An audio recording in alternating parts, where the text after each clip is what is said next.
is there anything that helped you get through this pandemic on a daily basis? I'm very lucky. I have wonderful staff who have been very positive through this whole process.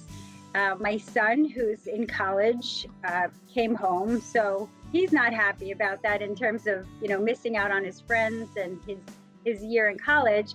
I, however, am very happy that my son is home. I love him. He's fantastic. And he's an excellent cook, much better than me. So I'm thrilled about that. I'm a person that doesn't believe in failure. So you take a risk and it doesn't work out, there's always something to be learned from that experience. And that's true with relationships. It's true with friendships. It's true with family. Everything's a risk in life. And so you want to take that risk and then you want to hope that it turns out well. And if not, then you learn from the experience, and there's always a positive and negative. I love my job and I am so blessed. I could just get emotional about it because I'm very blessed to have something that I love to do. And I'm so passionate about it, really.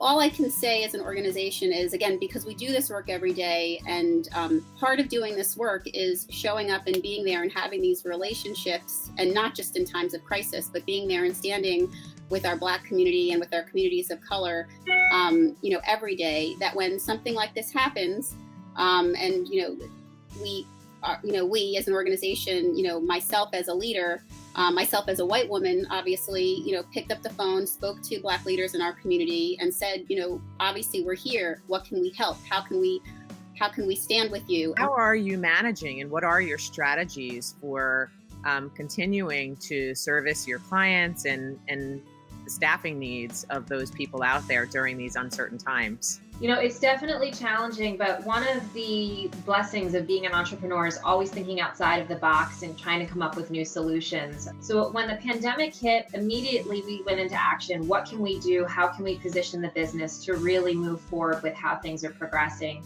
So we work with a lot of essential business. So obviously that was our first step, is who do we have that's essential, where we can make sure that we still have some income coming in.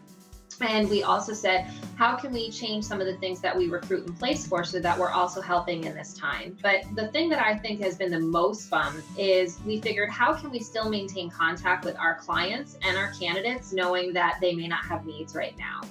We actually have a weekly call every Wednesday, and we've invited our clients to come and join us. Most of them are HR managers or HR professionals.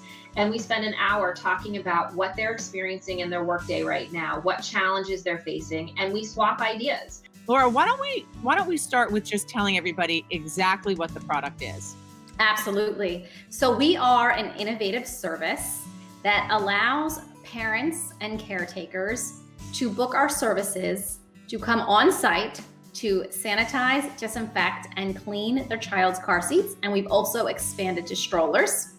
We have several partnerships with daycare and preschool centers as well, in where BuckleBath gives 10% to 15% of the proceeds when a daycare has BuckleBath come on site to clean car seats back to the school directly. Car seats are absolutely filled with leftover snacks and spills, but what you can't see is the bacteria and the germs. And we've engineered a way to do this on site in 20 minutes so that you feel better as a parent or a grandparent or a caretaker that your child is in a sanitized and disinfected environment when they're in the car. There was this one aha moment that when I walked into the room with probably about 38 other individuals that had the courage to say they were facing some of the same microaggressions that I faced, I felt like, wow, it's not just me. I'm not alone. There is something. There's been articles written on it. I didn't even know the word for it, where they call it emotional tax, and Black women and how they carry this emotional tax.